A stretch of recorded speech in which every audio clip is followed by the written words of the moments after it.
संसारातलं दारिद्र्य वेगळं आणि परमार्थातलं दारिद्र्य वेगळं. संसारात पैसा नसणं, मालमत्ता नसणं, संपत्ती नसणं, माणसं त्याला दरिद्री म्हणतात. ते दारिद्र्य परमार्थात चालतच नाही महाराज. परमार्थातलं दारिद्र्य कोणतं? वृत्तीचं अतृप्तपणा असणं हे परमार्थातलं दारिद्र्य आहे. किती जरी मिळालं तरी ज्याला समाधानच नाही तो परमार्थातला भिकारी. विठाला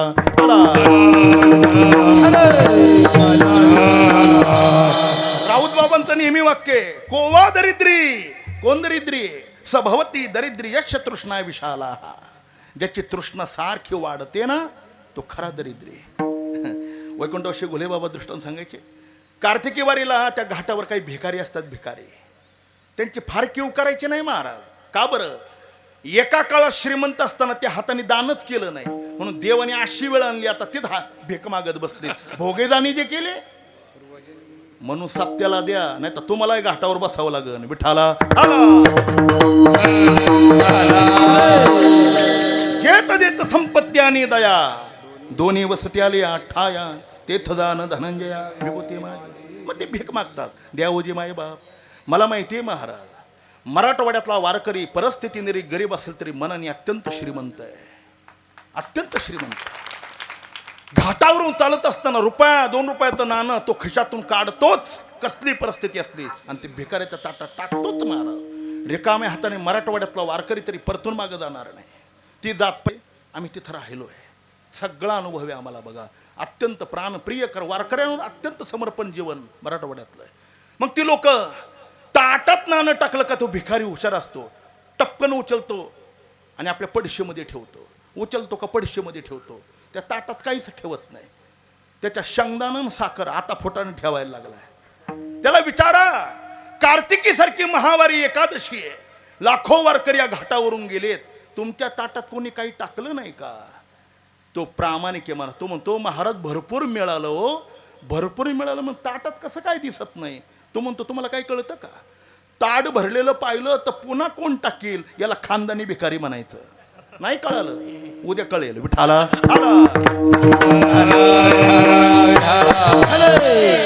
त्यालाच काय आपलं येते. किती दिलं म्हणजे समाधान मिळेल महाराज? ऐका, पैशाने वस्तू विकत घेता येतात, समाधान नाही. मी SP कॉलेजचा विद्यार्थी आहे, केमिस्ट्री माझा विषय. ते SP एक इंग्रजी वाक्य आहे बघा, I was happy thousand when I was poor मन. हे विवेकानंदांचं वाक्य आहे. या वाक्याचा अर्थ काय?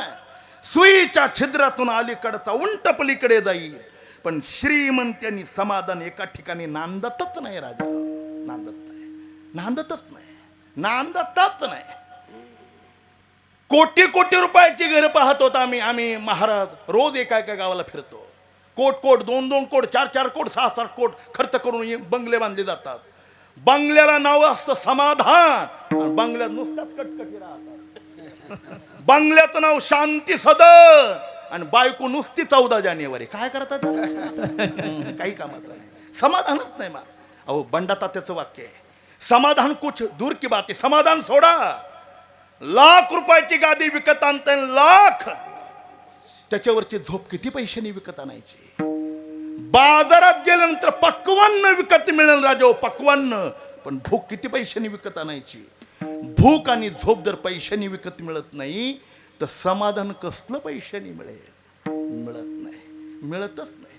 साखर कारखान्याचा चेअरमन आहे, पण डॉक्टर सांगतात साखर खाऊ नका. का? सगळ्या तालुक्याची तुम्हीच खाल्ली ना, आता कायला खाता? आता गोड खाऊ नका, आता आंबट खाऊ नका, आता तिखट खाऊ नका, आता तुरड खाऊ नका. डॉक्टर फक्त चेअरमनला माती खाऊ नका एवढं सांगत नाही. काय आग लावायची त्या कारखान्याला? 100 साखरेचे पोते भरलेले, पण मूठभर साखर घेऊन खायची हिंमत नाही. दरिद्री राजा होतो. मग श्रीमंत कोण आहे? आरोग्यम धनसंपदा. अरे चतकुर भाकर श्रीमंताला खाल्ली तरी ढेकरी येतात, आणि इथं एका वेळेला 3 भाकरी खाणारे वारकरी आहेत. विठाला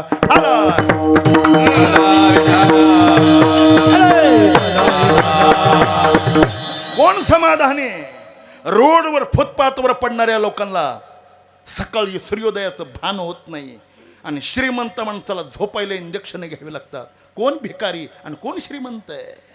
म्हणून श्रीमंती पैशाने विकत मिळेल, वस्तू विकत मिळतील, पण समाधान मिळत नाही. तेने सदा चित्ता समाधान सदन मघोस करू हरी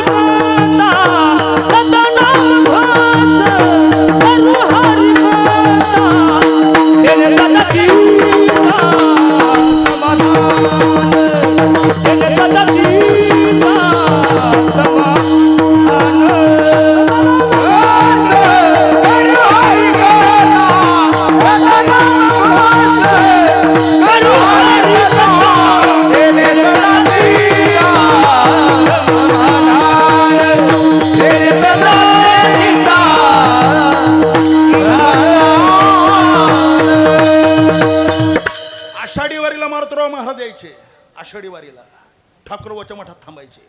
आणि गुरुवर्य वैराग्यमूर्ती जयराम बाबांना आम्ही दर्शनाला निघालो ना माऊलीच्या, बोलला 12 महिन्यांनी 24 तास ज्ञानोबांच्या दर्शनाचा परवाना होता असायचा.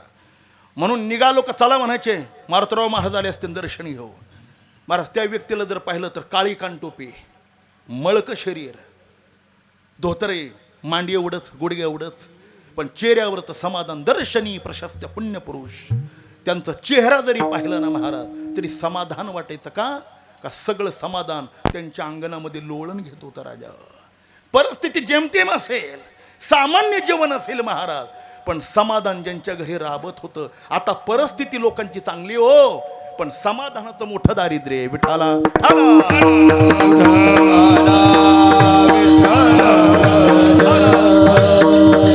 महाराज म्हणतात ते दारिद्र्य संपलं. त्रासेले दारिद्र्य दोषा झाला खंड, अभिमानाचा दोष शरीरामध्ये होता तो नाहीसा झाला. त्याचे काळे पिंड पुनीत झाला, शरीर पुण्यवान झालं. पवित्र तो देह, वाणी पुण्यवंत.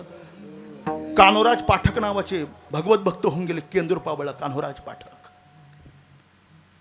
त्या काळात त्या राजाला बातमी कळली कान्होराज पाठकांकडे परीस आहे.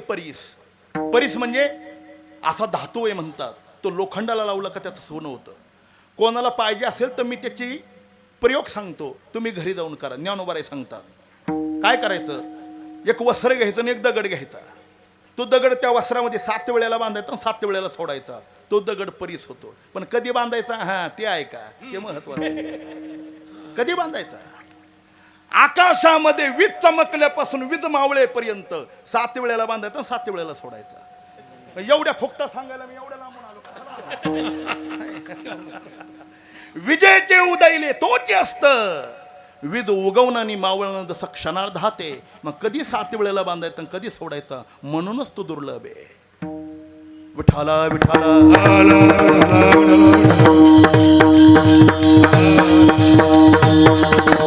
पण तो परीस कान्होराज पाठकांकडे होता म्हणतात. राजाने प्रधानाकरवी कान्होराजांना दरबारात बोलवलं. कान्होरा तुमच्याकडे परीस आहे म्हणतात, काय करायचं तुम्हाला, तो परीस मला देऊन टाका. कान्होराजांनी सांगितलं राजा बातमी कळाली पण चुकीची कळाली. माझ्याकडे परीस नाही, पण ज्ञानोबरायांचा स्पर्श माझ्या देहाला झाला आहे. आणि त्या दिवसापासून माझ्या अंगाला कोणी जरी लोखंड लावलं तर त्याचं सोनं होतंय. राजाला वाटलं हा काही सांगत बसले. परीक्षा पाहण्याकरता म्हणून कमरेची लोखंडी तलवार त्याने उपसले. हे बघा देवाला 100 शिव्या द्या तो सहन करेल.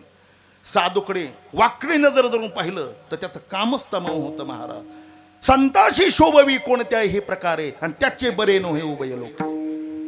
संत देवाला आपल्या प्राणापेक्षा प्रिय आहेत. म्हणून साधूला वाकडी नजर करून सुद्धा पाहायचं नाही. नाही नमस्कार करता आला तर निघून जायचं, पण त्यांच्या विरोधात काही कारस्थान करत बसायचं नाही. सगळ्यात मोठं पाप येते. विठाला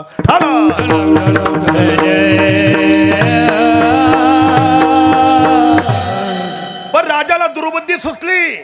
परीक्षा पाहण्याकरता म्हणून कमरेची तलवार म्यान्यातून काढली आणि कान्होराजांच्या देहाला स्पर्श केल्याबरोबर लोखंडाची तलवार सोन्याची झाली. राजाच्या अंगाला दरदरून घाम आला. तलवार फेकून दिली. कान्होराजांचं दर्शन घेतलं. महाराज असं आश्चर्य मी जगात कधी वाचलं नाही, पाहिलं नाही, ऐकलं सुद्धा नाही. का लोखंडाची तलवार देहाला लागल्यानंतर त्याचं सोनं होतं. हे कोणामुळे झालं, हा चमत्कार कसा झाला कसा. कान्होराजांनी सांगितलं महाशिवरात्रीचा दिवस आळंदीला सिद्धेश्वराची पूजा करण्याकरता गेलो. इंद्रायणीचं दर्शन घेतलं, स्नान केलं आणि सकाळी सिद्ध बेटावर आलो.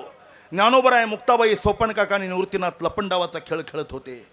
खेळणाऱ्या ज्ञानोबरायांना पाहिलं आणि सुवर्ण कांती असलेल्या ज्ञानोबरायांना असं उचललं, फक्त खांद्यावर घेतलं. ज्या क्षणाला ज्ञानोबरायांचा माझा स्पर्श झाला माझ्या शरीरामध्ये एवढा मोठा बदल झाला. त्या दिवसापासून माझ्या देहाला जर लोखंड लागलं तर त्याचं सोनं होतं. शरीर बदलतं राजा. एवढं सामर्थ्य ज्ञानोबरायांच्या जवळ असताना बघा आम्मान बापून स्वामी कायला लागतात तुम्हाला. विठाला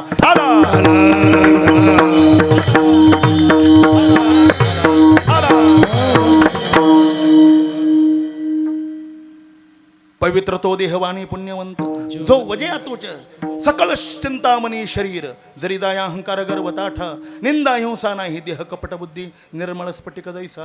असा माझ्या देहाचा परिणाम झाला. माझ्या देहाला पावित्र्य प्राप्त झालं. देहाचा अभिमान गेला आणि दारिद्र्य संपलं. माई जन्माला आलेलं सार्थक झालं. अभंगाचा शेवट मन झाला अवघा व्यापार. मन झाला अवघा व्यापार.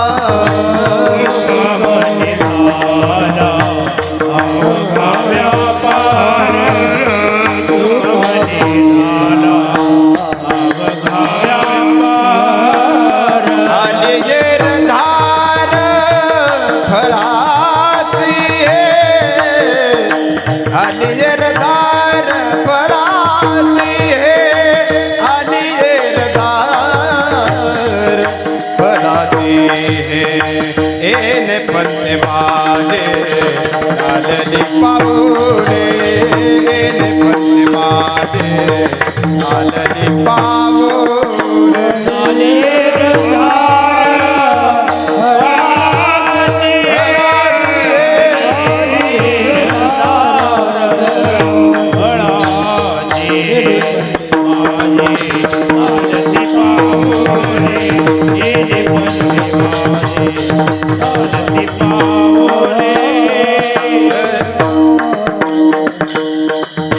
तुका म्हणे